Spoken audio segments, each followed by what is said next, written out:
Hey everybody, welcome back. Well, a wild day today to say the least, and we have a ton to go over. So we're going to jump right into it. We have a ton of earnings to go over, and I want to focus a lot on the technicals and some of the macro issues. We had PCE prices today, which people really aren't that familiar with, and we have PCE tomorrow, so we have to review that as well. But I just think it's important to note that this is not particularly the most bullish pattern in the world. So why people are getting a little giddy, I just want to just a little bit of dose of reality here. You still have the 12 here. Now, are we above the 12? For this particular time we are, and this is the futures market. Now, if we just drop this into the SPY for a second, just take a look at what's going on there, clean this all off, what we'll see is, yeah, we're really not going anywhere. So while everyone's like, wow, we really rallied today. Well, okay, so here was Monday, and this was the close. Tuesday, we had a higher close. Wednesday, we did not. And Thursday, we did not. So as of now, if we closed here, sure, but I don't know what PCE is. We certainly don't know what earnings are going to be tomorrow morning from some of the oil companies. But let's go on the premise that we are, and we close here. And so everybody's happy with the gap up, the 1% gap up, or 80 basis points. All right, you're still below the 55. No matter how you look at it, you're still below the 55. And the 55, as we know, is resistance. Somebody made this. So I figured I'd put it in here. And so again, you can get Matumboed right up here with the 55, and that's the last thing you want. That's not the only thing that's hitting the 55, but I think it's worth pointing out. So let's take the NQ and clean this all off for a moment. And if we look at the NQ, we can just say, okay, great, we're hitting that level. On the futures market, maybe we're going to close over, maybe we're not, but let's get into this because I really want you to focus on these specific names. Again, did you close, make a higher high? No. After hours where nobody has access, they've done that again. So what will they do? Well, they'll lure everybody in like retail again, just like they lured all retail into selling today and then rallied. This is how you get chopped up, right? So what you do here is usually what I tell people to do is pick one side and just trade that one side when you're in choppy territory. It tends to work. So you might want to remember that, meaning if you're getting chopped up, you just stay long and then you buy the dips across support and resistance lines that or support specifically. You don't buy the breakouts. The breakouts are getting you killed right now. And they will get you killed in this kind of market. They just will. Even on good numbers, look at VRT. If you take a look here, you bought the breakout yesterday, you got slaughtered. And then you came in today and you're rethinking your entire existence when this is at $83 and then it rips after it gets back to a key level, right? And then lifts that 12, 22, 55. I use a 12, a 22, and a 55. You should use what you're comfortable with. So this is the kind of stuff that we want to pay attention to. And even as, when we started talking about Matumbo, we might as well get into it. Well, here's the 55. Boom, boom, boom. And the premise that we're just going to miraculously lift through that tomorrow, maybe. And there's three good reasons why that might happen. And we're going to go through those three good reasons why that could happen very shortly. But I really want to focus on this and just focus on what exactly transpired today, because this to me is really where the metal meets the road. Is that what the saying is? The rubber meets the road? Something's going to meet the road, and we're going to talk about it. So here you are at 4 o'clock, and then obviously we know that that is earnings, and we're going to cover that. Isn't it crazy how this always is happening when we're not involved? But there's an important note here. When we trade this time of the year, the one thing that we do is we're heavily focused in the community on earnings. Let's just take that 1 o'clock area. You see that 1 o'clock bar on the bond auction. And then you want to just come here and just take a look at that 11:30 as well, right in here. And that 11:30 held pretty well. That 1 o'clock actually marked what we thought was going to be a top, or let me rephrase that, what I thought was going to be a top, and there I go again thinking. But it made life super easy because all you had to do is just mark it off and drop a line. Right. So once you started flipping that level, now what's crazy is it ties directly in, that 1 o'clock level tied directly in with the futures market and where you broke down. And then, of course, what we like to do is take that 830 number from GDP, and we always mark the first 1 minute bar. Always mark the first 1 minute bar. Why? Because that's where the algorithms are, right? So the algorithms and high frequency traders are already telling you where they're setting up for the day. All you have to do is mark that first 1 minute. We can make this a lot prettier, can't we? And we're going to drop that there, and we're going to drop this right here. See how that's set up? All right, great. So now we're going to drop that back down and take a look and see if that's telling us anything.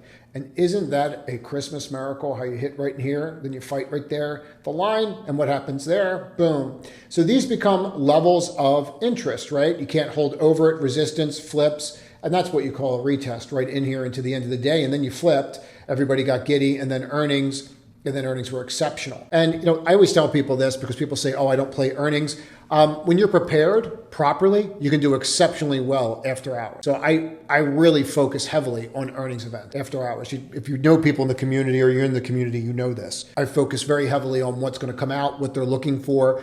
The majority of movements that are in the stock market are happening when retail is not, period. It's just how can they keep you out? And you're seeing that with everything. And I think that's really important to note that when retail comes in tomorrow, if you didn't understand the game, you're paying $20 more for Microsoft. Even if you're a long-term investor, that adds up. If you take a look at Google, you're going to be paying up at least, what, 20, 25 from that call, which was an excellent call. Let's get rid of this. Yeah, about $20. So these are the things that you want to be aware of. These are the things that you must be cognizant of, because if you are and you adapt, you can actually do quite well with it. But before we get into the earnings and what's going on and what a debacle that Meta was last night and why Meta was such a debacle, I think we should just focus on some key issues. So I'd like to start here, and I'd just like to start with the 10-year, and that the 10-year is breaking out and moving higher. And this does affect ERP, which is equity risk premium that we went over on Saturday. I'll link Saturday's video at the end. I actually think I covered it last night too, a little bit. Why is this important? Because while this is lifting up, how can the S&P go higher? Well, equity risk premium takes into account earnings yield. If earnings go up a lot, it doesn't really matter as much if the bond market goes up, does it? Right? If earnings yields go up more than the bond market's going up, then earnings risk premium is actually going to drop if you figure out the calculation. That's why I always try to explain these calculations. Just like yesterday when I went through those 5 things. You might want to watch that video. I'll link that one. The 5 things that are saying, hey, maybe we are starting to form a bottom. One of them was smart money, dumb money. And you could start seeing that retail was starting to buy again yesterday. And you could see that this morning. And you can use that to your advantage because we know that they trade at what? If you look at the market, when do they trade, right? We know that retail trades what? The first hour. And we know that. So we know what they're going to do the first hour, right? And then who steps in. Okay, so once you know the game, you can start figuring it out. Anyway, let's get back to yield and go, okay, well, what do we have going here? Well, we have that 470 level. And where are we going to go here? We're probably heading back up to that 490 level. And then we can kind of go from there and take a look at it. So I think that's of interest, isn't it? And that's certainly something that I'll be paying attention to. So I think it's worth paying attention to that. And, you don't really see a gap in quote yield, but what he did on earnings or what he did that day on the call where he just stopped it. Yeah, you got that gap. But I think he was really premature in what he said. And I think he shouldn't have said it. He shouldn't have said we're looking at 3 cuts. Now we're paying for it. So just what it is, worst Fed in history. So what we have to watch here is this, are we just going to fill the 490? Maybe, maybe not. We don't know. We look there and we look at the dollar. I mean, the dollar's starting to come down, which is actually pretty good, right? I actually think the one thing saving the dollar and the other thing saving the 10-year is just the fact that the war is it's flight to safety. But if we take a look here, you got right to the top. And then you just put in the most basic of indicators, the 12, the 22, and the 55. You did break the 12 today. You start coming here on the dollar, and you did starting to roll here, didn't you? So this is really important. So this is a 3 and a 5 and an 8. It's on a 15-minute chart, and I apologize that my logo's blocked out. Not that you care about the logo, but you can't see this here because I'm switching over to dark, and I have to change everything from light mode just based upon your comments. I do read your comments. Everybody knows this just takes a while. But what do you note here that you're saying? Well, once these change, so 3, 5, 8, right? And then they're 8, 5, 3. When they start stacking like this and you are below, come on, work with me. It should have gone right to a daily. It would have been way cooler if it did. Once you get right here and now you're below the 12, okay? Once you're below the 12 and you're flipping the 3, the 5, and the 8, that means I'm below the 3, the 5, the 8, and the 12. That's really tough to play against. So if this gets worse, this is where it gets interesting, then you might actually see industrials, which benefit the most from a weaker dollar, start to rally. What did we get today? You might want to pay attention to this. We've got a test of the 55. I use a 12, a 22, and a 55. You should use what you're comfortable with. And for those that ask me to repeat things so that they can remember them, that's cool. I have no problem with that. I use the 12 to determine if I should even consider a swing trade in that sector. Remember, I'm top down, index sector stock. So when we have a 12 that's doing this, right, even though we're pointing down, I'd rather have it point up. But I need to watch this. So yes, I might want to still look at this. Yes, I am holding the 55. The 22 is here. So I use the 12 and say, should I swing trade? 22 is a demarcation line. Above, bulls are in charge. Below, bears are in charge. Above, bulls. Below, bears. 55, and we can see how that's playing out right in there. You always want to watch the 55 because that's institutional support, and that's where you get the most rejections, right? And that's where Matumbo is, and we don't like that. So we want to watch that very, very closely. See how I tied that all together? So we want to look at industrials, and then you start flipping through some of this. This is where it gets super interesting, to me anyway, but I find all this stuff super interesting, right? Look how you got right down to that 55 today. Look at this. This is crazy. Look how you got down to that 55 and bounced off the 12 and the 55. It's crazy, right? You can't make this up. And so that's telling you that we're holding sectors. And I think you're going to hold certain sectors. I don't think you're going to hold tech. Look at XLE. I mean, you have earnings tomorrow on Exxon and Chevron. You're going to want to watch that and see how they do and what they talk about. But I mean, Chevron looks like it's going to ready to rip people's faces off here, doesn't it? So these are certainly things that we're going to want to pay attention to. Oxy, we sold up here. I'd like to get back in it, but this is always that area where you get out of it, right? And we all know that down here is where Buffett tends to buy. But if we take a look at this and we look at what we just went over, we're starting to see rallies in sectors. How about XLK? No, they're not buying tech. And the easiest way for us to do that is for us to just overlay tech by financials and say, okay, what are they doing? We drop that into a line and then we just base that line, meaning we just bear it, right? And what that'll tell you is, are they buying tech or are they buying financials? And we'll just drop that down. And for whatever reason, and I don't know the reason, I don't. But whenever if we come all the way back to here, go back a little further and see if we can find anything else of consequence. And we really can't till we get all the way back to here, right?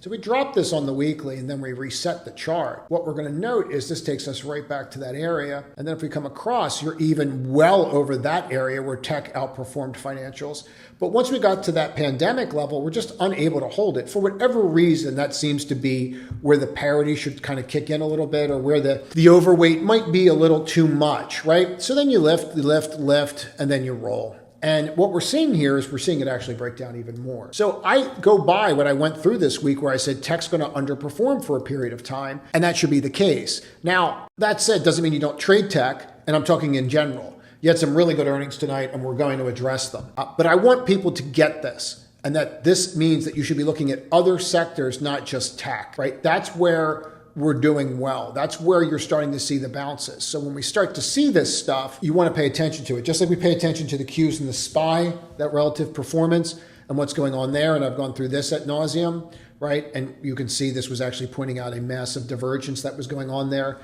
with the RSI. And I can show you that very quickly here, where you'll see it, where this was going up, and then at the same time, you could just see that from that point on, the RSI was dropping. And the problem with these divergences sometimes, especially dailies, you just don't know when it's going to kick in, and there it is, lo and behold. But you can see your level right here, and it's the same exact thing, right? It's like looking in a mirror. So what is the purpose of this? Get to it. We're watching the dollar drop, we're watching the yield go higher, and we're still below the 55. So when you tie all this together and we look at it, we have to understand, we don't know where we're going to get, but we are going to see some sector rotation. And I'm not sure we're going to see that in all the basics, but what are you seeing today? Well, the basics are getting stronger again, your basic materials, right? So that's going to be your copper names. And you start looking at FCX and you're like, oh, well, we're back over the 22. Who's in charge over the 22? Bulls are in charge. Maybe I should start watching some of these copper names, right? Oh, look, that's back over the 22. Maybe I should start watching some of these copper names. Take a look at gold. Oh, look, we held the 22. So take a look at silver. Oh, look, we held the 22. How about uranium?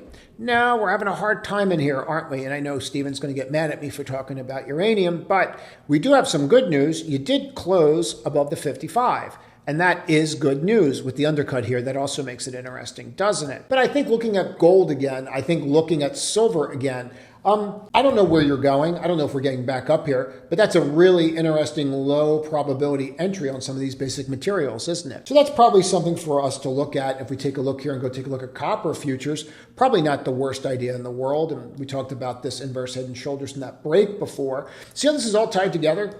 So what's leading? We're trading tech, and that's okay. But we're seeing tech drop like 7-10 points in the video for no reason during the day. And that's definitely going to be an issue for traders. You have to understand the game has changed drastically. If you look at this, and again, we just put the simplest in here. We're just going to pop the 55 in. And you really look at the 55, it is very, very difficult to not see him standing there, rejection, right?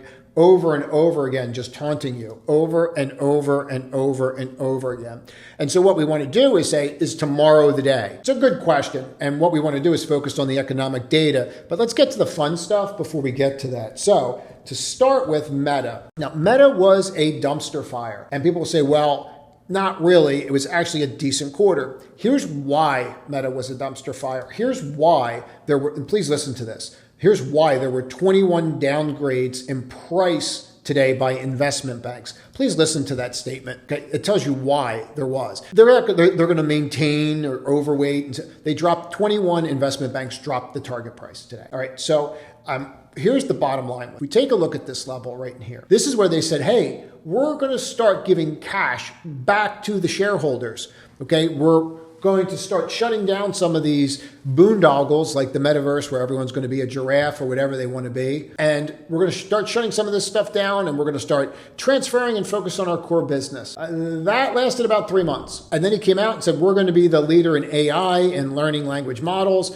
And we're going to go after Microsoft and Google, okay, who just had stellar reports, and Meta doesn't have a chance in the world. But let's just pretend that they do, because that's what he seems to think, and he's the billionaire, not me. What this means is when you looked at the expense ratio was supposed to be, or expense was supposed to be between 30 to 37 billion this year they were going to spend. That's what their expenses were. That high end, the ultra high end was 37. The street wanted them under 30. They came in at 40 and change. Okay, so that means the people that were looking for dividend increases here, he's like, no, we're going to go do this new thing now. Okay, so their free cash flow plummeted. And that's why you saw so many, you won't see the downgrades because they went the IB business, but what happened here? That's why you're seeing what you saw. That's why you saw 21 different price drops today. All right. And that's really very important to understand. So the free cash flow is going to plummet. You're going to see this slowly. This is what I think is going to happen. And there I go again thinking. I think you're going to slowly start winding down.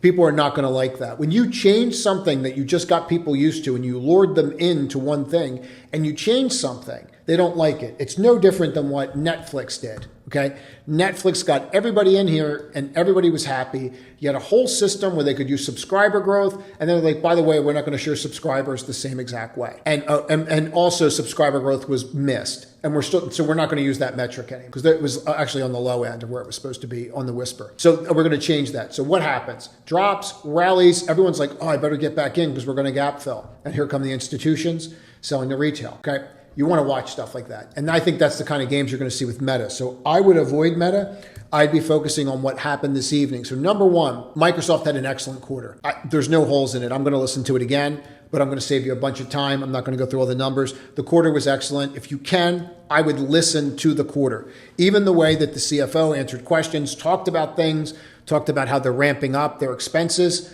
This went exceptionally well. And I think that this could have legs personally, but we need to do the first thing, which is close over what? The 55, right? We don't want to get Matumboed. Get it? Got it? Good. Go to Google. Now, Google, I was not really paying attention to this, but there really was no dividend here before ever, which I was shocked by, but they're going that way, 70 billion in buybacks worth of stock. I listened to this already once, and I already listened to another portion of it again, and I'm going to listen to it fully twice. But I tend to listen to these calls a lot because there's a lot on them, okay? And I'm trading in between the information. This was an excellent quarter. And with the dividend, everyone's going to be all over this. This is the sleeper. This is the one where everybody thought should be dominant in. Everyone's like, this name should be so dominant. They should be so dominant. Why aren't they dominant in AI? They should be tonight, they're dominant. They walked through on that conference call how AI is making them money and how they're spending money on AI. And they probably said the word NVIDIA 10 different times. And so did Microsoft. Okay? They are going after Microsoft. They are working with Microsoft. It is very clear that Microsoft is the leader in this. And they are ramping up their spending. And Microsoft's coming out with earnings at the third week in May. So do with that what you will. But if you take a look at this and how we're doing here and what is actually happening here, right? What is actually happening here and how can we benefit from this? We want to see some kinds of pullbacks of this. But this was just an absolute utter blowout. But if you take a look at this, and this is really important before we go further, because I'm curious if we see any kind of blowback on this. So I was trading after hours and we did quite well with it. And for time's sake, I'm not going to walk through trades tonight because this is going to come out late because I was busy doing onboarding calls. I had some other calls calls and listening to conference calls and was trading in between it all. Anyway, spikes up. So we trade these after hours. We did quite well after hours tonight. And so here we are. What happened here? What stopped being warm and fuzzy? She started explaining comp. And when she started explaining comp and expenses, this is when the CFO started explaining comp and expenses. This is when they started asking questions. We started flat. This was somewhat concerning for a top. What I would do tomorrow is I would watch this specific area. They made it super easy for you because of that, because they marked it off, right? But that's why we dropped. And that's the kind of information you get on these calls, on these videos that you don't really get anywhere else, obviously. So your comments are appreciated. And if you find value in these, please share them. It's really important to me that people actually learn what it takes to be successful at trading. Now, as far as economic data, what happened? So quarter over quarter GDP growth, this was previous, this was consensus, and we dropped. So this dropped, just so you're clear about this, and this is the price index. The growth drastically. 1.5 is actually considered zero, just FYI for growth rate. So here's 2.5, 3.4, 1.6. Got it? All right. So then you go consensus 3%, and then we're here, we're like, oh, well, we're over. All right. So the prices are up and our growth is cut in half from last time. Okay. Well, that's not good. That's actually the inverse of this, isn't it? So we're slowing on the growth and prices are increasing to a place that's slowing the growth. Okay, well, that's not good. And then you come here and you look at core PCE prices. Now you'll have real PCE tomorrow, and you have GDP sales, which, by the way, 3.9 versus 2, not ideal. And at the same time, consensus of PCE prices is 3.4, came in at 3.7, previous was 2. So we've actually inversed these. If you take a look at it from that perspective, PCE was here, 3.4, last was 1.8. Not really what you want to see. Pending home sales are on, right? Consensus was 0.3, we came in at 3.4. 0.3, we came in at 3.4. You think that's good for rents and good for pricing, good for inflation or not, right? What's that going to do to the next CPI that comes out? Okay, that comes out May, I think it's May 15th. And remember, PCE is only a third of housing. So like CPI is 32% of housing. I think PCE is only 15%. You can see here as well. So tomorrow's data, nonetheless, to me, I think that they're still thinking it comes in hot. And if I'm a betting person, which I am, I think it comes in hot, which means higher than expected, which means equity drops. That's the way I would say it. Doesn't mean I'm right. You never know with these numbers. You put your tinfoil hat on and you never know. So here we are. 0.3 is what's coming out tomorrow. You're going to want to watch the market at 8:30 and see how this goes. And then you have PCE month over month, year over year, and then core. And these are the numbers you want to pay attention to. But wait, there's more. After this comes out, you got to watch 10 a.m. because then you want to see what the consumer's doing, right? We need this to continue to look good. Consumer sentiment. If consumer sentiment stays up, consumer stocks can go higher. Retail names can go higher. If this drops, and they see weakness, which you might see weakness after those other numbers, and this comes in hot, and then there's weakness here, then you're going to see a drop. That is it.